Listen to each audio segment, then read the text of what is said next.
7 ವರ್ಷ ಚಿಕ್ಕವರಿರ್ಬೇಕು.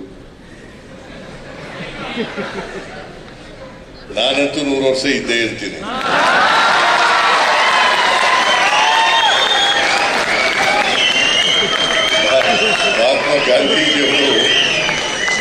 ಮಹಾತ್ಮ ಗಾಂಧೀಜಿಯವರಿಗೆ ಒಂದ್ಸಾರಿ ಅವರ ಅಭಿಮಾನಿ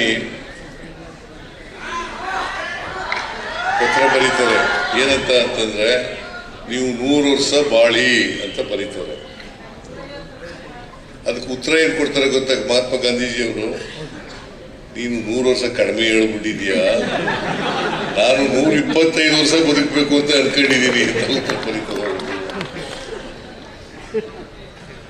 ಅದರಿಂದ ನಾನಂತೂ ಅನ್ಕೊಂಡಿದ್ದೀನಿ 100 ವರ್ಷ ಬಾಳ್ಬೇಕು ಅಂತ ಅನ್ಕೊಂಡಿದ್ದೀನಿ ಅಲ್ವಾ? 78 ತುಂಬಿ 79ನೇ ವರ್ಷ 3 ತಿಂಗಳು ನಡೀತಾ ಇದೆ.